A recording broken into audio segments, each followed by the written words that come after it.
Welcome to our channel my school. ఈరోజు intermediate botany వైరస్ల lesson చూద్దాం. ఫస్ట్ వన్, మొక్కలకు ప్రాణం ఉంటుందని తెలియజేసిన శాస్త్రవేత్త. Answer sir Jagadish Chandra Bose. Jagadish Chandra Bose November 30, 1858లో జన్మించారు. ఫెల్లో ఆఫ్ రాయల్ సొసైటీకి ఎంపికైన తొలి భారతీయుడు. ఫెల్లో ఆఫ్ రాయల్ సొసైటీకి ఎంపికైన తొలి భారతీయుడు కూడా sir Jagadish Chandra Bose. Next question, coherer అనే పరికరాన్ని రూపకల్పన చేసిన శాస్త్రవేత్త ఎవరు? కొహెరర్ అనే పరికరాన్ని తయారు చేసింది సర్ జగదీష్ చంద్రబోస్. దీనితోటి రేడియో తరంగాలను గుర్తిస్తారు. ఇది రేడియో తరంగాలను గుర్తించేటటువంటి పరికరం. నెక్స్ట్ వన్, యుఎస్ పేటెంట్ పొందిన తొలి భారతీయుడు. యుఎస్ పేటెంట్ పొందినటువంటి తొలి భారతీయుడు కూడా జేసీ బోసే, సర్ జగదీష్ చంద్రబోసే. మొక్కలు కనబరిచే వివిధ జీవ విద్యుత్ అనుక్రియలను ఏ సిద్ధాంతం ద్వారా వివరించారు? జేసీ బోస్ మొక్కల యొక్క జీవక్రియ విద్యుత్ అనుక్రియలను నాడీ స్పందన సిద్ధాంతం ద్వారా వివరించారు. సర్ జేసీ బోస్ రూపొందించిన పరికరం ఏది? ఈయన క్రెస్కోగ్రాఫ్ అనేటటువంటి పరికరాన్ని రూపొందించారు. ఇది ఏం చేస్తుందంటే మొక్కలలో 1 నిమిషంలో జరిగే పెరుగుదలను కూడా 1 మిల్లీమీటర్లోని 10 లక్షల వంతు వరకు నమోదు చేసేటటువంటి పరికరం. ఈ క్రెస్కోగ్రాఫ్ ని జేసీ బోస్ రూపొందించారు. బోస్ రచించిన గ్రంథం ఏది? బోస్ రచించినటువంటి గ్రంథం మొక్కల క్షోభ్యతపై పరిశోధనలు అనేటటువంటి గ్రంథం. మొక్కల్లో నాడీ యాంత్రికం అనే గ్రంథాన్ని కూడా ఈయన రచించాడు. దాంతోపాటు బోస్ పరిశోధన సంస్థను కూడా ప్రారంభించాడు. కణరూపం ఉండని జీవులేవి? కణరూపం లేనటువంటి జీవులు వైరస్లు. వైరస్లో ఉండే కేంద్రకాంలం. వైరస్లలో ఆర్ఎన్ఏ లేదా డిఎన్ఏ ఉంటుంది. డిఎన్ఏ లేదా ఆర్ఎన్ఏ. వైరస్ల అధ్యయనాన్ని ఏమంటారు? Answer virology. వైరస్ల అధ్యయనాన్ని వైరాలజీ అంటారు. వైరస్లను మొదట గుర్తించిన శాస్త్రవేత్త ఎవరు? వైరస్లను మొదటిసారి గుర్తించిన శాస్త్రవేత్త డిమిత్రి ఐవనోస్కీ. ఈయన రష్యన్ ప్యాథాలజిస్టు. పొగాకు మొజాయిక్ వ్యాధి పైన జరిపినటువంటి పరిశోధనలలో ఈ వైరస్లను గుర్తించడం జరిగింది. ఐవనోస్కీ ప్రయోగాలపై పునః ప్రయోగాలు చేసిన శాస్త్రవేత్తలు ఎవరు?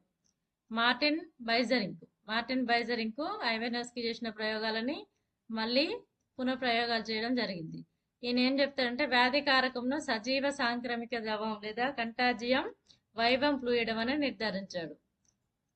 నెక్స్ట్ వన్, టిఎంవికి పేరు పెట్టిన శాస్త్రవేత్త ఎవరు? టిఎంవి అంటే టొబాకో మొజాయిక్ వైరస్. దీనికి పేరు పెట్టిన శాస్త్రవేత్త డబ్ల్యూఎం స్టాన్లీ. WM Stanley. ఈయన ఏం చేశాడంటే వైరస్ ని స్ఫటికీకరణ చేయొచ్చు అని సూచించాడు. నెక్స్ట్ వన్, టిఎంవిలో జన్యు పదార్థం ఆర్ఎన్ఏ అని నిర్ధారించిన శాస్త్రవేత్త ఎవరు? టిఎంఏలో ఉండేటటువంటి జన్యు పదార్థం ఆర్ఎన్ఏ అని చెప్పిన శాస్త్రవేత్త ఫ్రెంకెల్ కాన్రాడ్ 1956లో. వైరస్ల నామీకరణ వర్గీకరణ సంబంధించి నిబంధనలు చేసే సంస్థ ఏది? దీని ఆన్సర్ ఐసిటివి అంటే international committee of taxonomy of viruses. ICTV వాళ్ళు వైరస్లకి నామీకరణ చేయడం, వర్గీకరణ చేయడం, దానికి సంబంధించిన నిబంధనలు చేయడం జరుగుతుంది. International committee of taxonomy of viruses. ICTV పథకంలో ఎన్ని వర్గీకరణ స్థాయిలు ఉన్నాయి? దీంట్లో 3 స్థాయిలు ఉంటాయి. ఒకటి కుటుంబం, 2 ప్రజాతి, జాతి. కుటుంబాల పేర్లేమో లాస్ట్కి విరిడే అనేటటువంటి పదంతో అంతమవుతాయి. ప్రజాతి పేర్లేమో వైరస్తో అంతమవుతాయి. లాస్ట్కి వైరస్ అని వస్తుంది. ప్రజాతి చివరిలో వైరస్ అని వస్తుంది. వైరస్ల నామీకరణ దేనిపై ఆధారపడి ఉంటుంది? వైరస్ల నామీకరణ అనేది అవి కలగజేసే వ్యాధులను బట్టి ఉంటుంది. Next one, acquired AIDS, acquired immunodeficiency syndrome లో కుటుంబం ఏది? అక్వైర్డ్ ఇమ్యూనోడెఫిషియన్సీ సిండ్రోమ్ అనేది ఎయిడ్స్ యొక్క ఫుల్ ఫామ్. దీంట్లో కుటుంబం ఏది అంటే రిట్రోవిరిడే. ఎయిడ్స్ సంబంధించినటువంటి virus HIV virus. HIV virus అనేది రిట్రోవిరిడే కుటుంబానికి చెందినటువంటి వైరస్. ప్రజాతి లెంటి వైరస్. జాతి human immunodeficiency virus. AIDS వ్యాధికి కారణమైన virus human immunodeficiency virus, HIV virus. దీని యొక్క కుటుంబం రిట్రోవిరిడే. ప్రజాతి లెంటి వైరస్. టిఎంవి పరిమాణం. టిఎంవి అనేది 300 నానోమీటర్ల పొడవు ఉంటుంది. పార్వో వైరస్ యొక్క పరిమాణం 20 నానోమీటర్లు. ఇక్కడ పొడవు కాదు, పరిమాణం. పరిమాణం అనేది 300 నానోమీటర్స్. పార్వో వైరస్ ఏమో 20 నానోమీటర్స్. వైరస్లు ఎన్ని రకాలు? వైరస్లు చాలా రకాలు ఉంటాయి. దాంట్లో సర్పిల వైరస్ కి example rabies virus, tobacco mosaic virus. బహుభుజాకృతిలో ఉండేటటువంటి వైరస్లకు ఉదాహరణ herpes simplex virus, polio virus. Next ఆచ్ఛాదిత వైరస్లు అనగానేమి కొన్ని వైరస్ల యొక్క క్యాప్సిడ్ లో ఒక ఆచ్ఛాదనే ఉంటుంది. అలాంటి వాటిని ఆచ్ఛాదిత వైరస్లు అంటారు.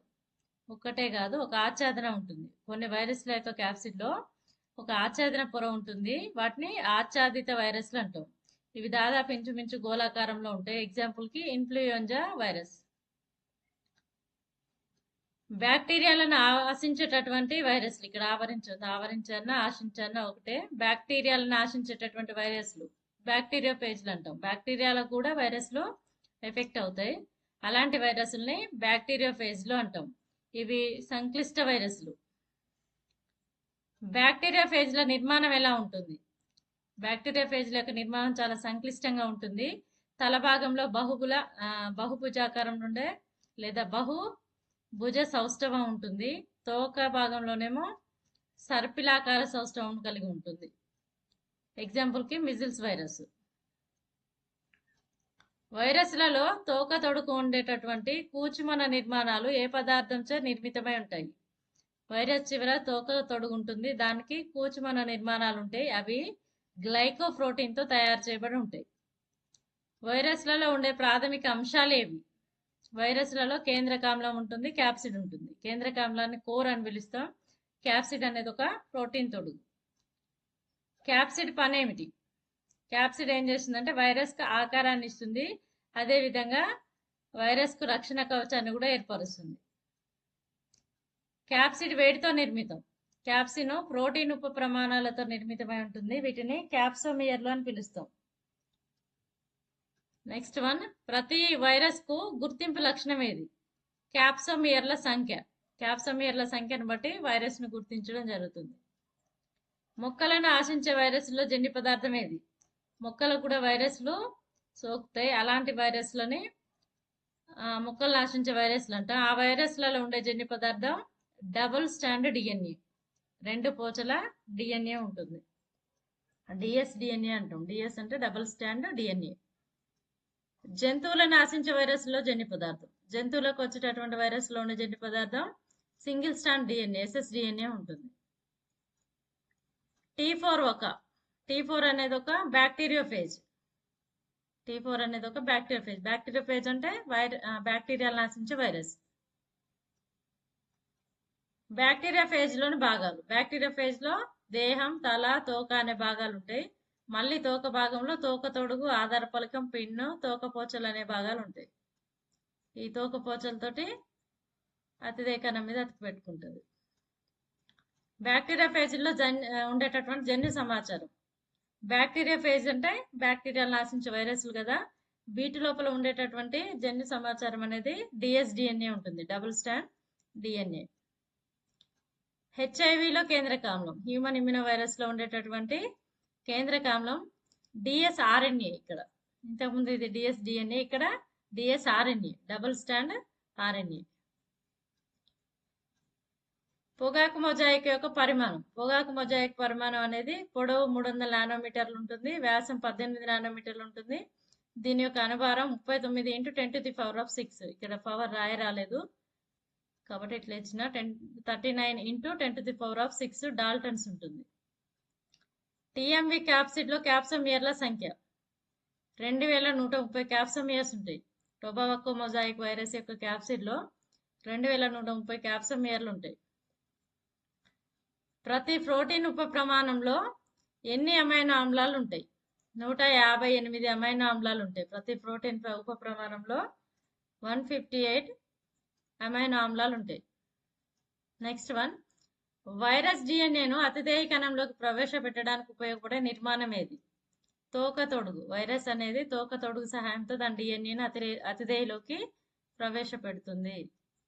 పాజ్లలో ఉండే జీవిత చక్రాలు ఏవి? పాజ్లలో 2 రకాల జీవిత చక్రాలు ఉంటాయి, లైటిక్ చక్రం, లైసోజెనిక్ చక్రం. పాజ్లు అంటే బ్యాక్టీరియోఫేజ్లు. లైటిక్ చక్రం ఎప్పుడు పూర్తవుతుంది? అతిదేయ కణం విచ్ఛిన్నమైనప్పుడు లేదా అతిదేయ కణం నిర్జీవం అయినప్పుడు మాత్రమే ఈ లైటిక్ చక్రం అనేది పూర్తవుతుంది. అదే లైసోజెనిక్ చక్రంలో అయితే అతిదేయ కణాలు సజీవంగానే ఉంటాయి. విరులెంట్ ప్యాజుల్లో ఉండే జీవి చక్రం ఏది? విరులెంట్ ప్యాజులలో ఉండేది లైటిక్ చక్రం. ప్యాజులు బ్యాక్టీరియా కణకవచం మీద ఏ స్థానంలో అంటిపెట్టుకొని ఉంటాయి? ప్యాజులు బ్యాక్టీరియా కణకవచం మీద సంపూరక గ్రహిత స్థానాల వద్ద తోకపోచల సహాయంతో అంటిపెట్టుకొని ఉంటాయి. గోస్ట్ అనగానేమి? గోస్ట్ అంటే బ్యాక్టీరియా ఫేజ్ డిఎన్ఏ అతిథిలోకి ప్రవేశపెట్టిన తర్వాత ఆ క్యాప్సిడ్ కణం వెలుపలనే ఉండిపోతుంది. ఆ క్యాప్సిడ్ ని గోస్ట్ అంటారు. ఓన్లీ డిఎన్ఏ మాత్రం లోపల పంపిస్తుంది, క్యాప్సిడ్ బయటనే ఉండిపోతుంది, అతిథికి బయటనే ఉండిపోతుంది. దాన్ని గోస్ట్ అని పిలుస్తాం. గుప్త దశ అనగానేమి? వైరస్ సంక్రమణ జరిగిన తర్వాత ముదిరినటువంటి వైరస్లు కనిపించే వరకు మధ్య ఉండే కాల వ్యవధిని గుప్త దశ అని పిలుస్తారు. వైరస్లలో చివరి దశ, వైరస్లో ఉండే చివరి దశ విచ్ఛిన్నమయ్యేటటువంటి దశ. విచ్ఛిన్న దశలో విడుదలయ్యేవి. విచ్ఛిన్న దశలో విరియాన్ లేదా పాజ్ రేణువులు అనేవి విడుదలవుతాయి.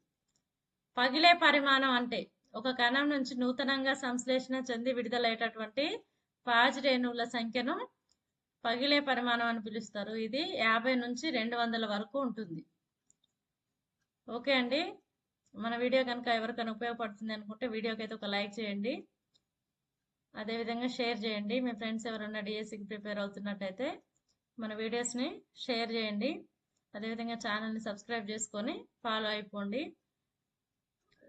మన ఛానల్లో ఆల్రెడీ 10th క్లాస్ బయోసైన్స్ సంబంధించినటువంటి వీడియోస్ ఉన్నాయి, ఒకసారి చూడండి.